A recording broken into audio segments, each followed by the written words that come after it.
there's a reason why you guys are interested in this, right? There's a reason why you're going over, and that's wonderful. I think one of the main reasons is that this just gives you more opportunity than what you would have in your hometown. Realistic expectations. We want to talk a little bit about that, or lack of it, yeah. So we want to talk a little bit about that, guys, because look, this is the rest of your life.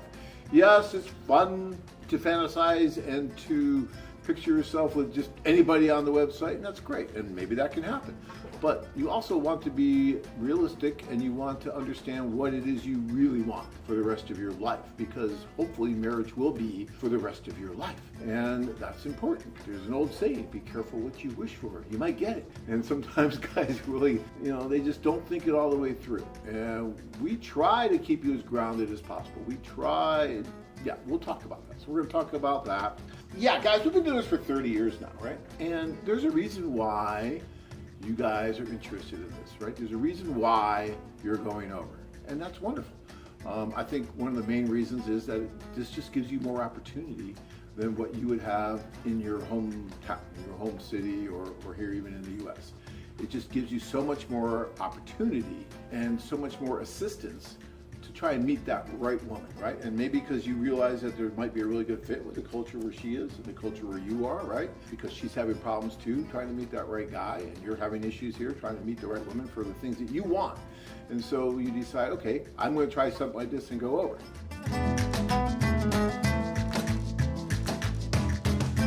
But guys, here's a few tips to try to stay realistic. And tell me if I'm off base too much. Tip number one, until you meet the woman, right? Until you actually meet her, you really don't have quote unquote real relationship.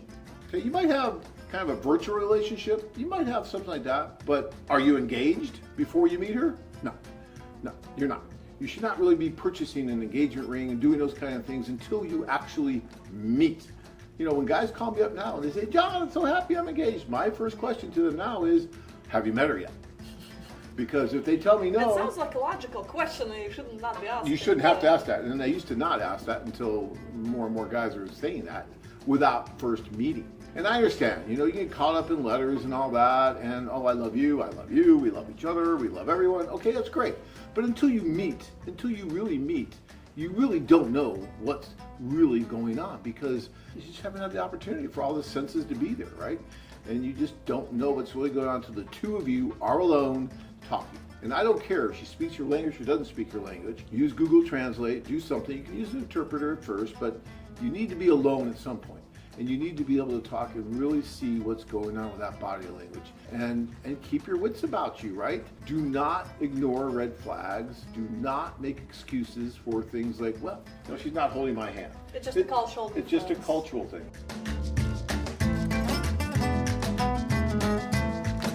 I know guys that will just continue to pound their head against the wall and continue to blame it on every other external factor they can think of other than the fact that she's just not that into you, okay? And sometimes it's hard to take. I remember this tour that I was on, and I remember the guy. I remember his face like it was yesterday. This was probably 15 years ago. And the poor guy met this wonderful woman at the social, and she was just being nice, and she was going out with him, every day almost during the day, which was fun. They had fun. They were dating. It was great, okay? It was dating. There's nothing wrong with dating.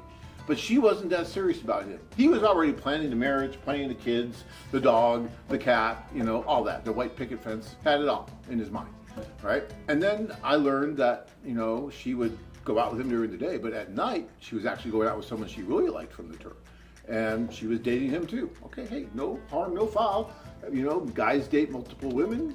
Women can date multiple men. I mean, that happens. But I needed to tell him that this woman, although she was nice and although she probably just wanted to be friends, there wasn't a future there. And he needed to understand that. And so I remember that conversation with him.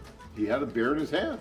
And as I told him this, that beer went from his hand to his mouth and the whole thing got guzzled down. He's like, okay, I need to move on. And you know what? To his credit, he did. He did. And he moved on. And he got engaged to someone. He got married. He's still married, right? But he understood that this was not for him. This was not going to work. And instead of going into deep depression and hiding in his room for the whole tour and all that, he just moved on.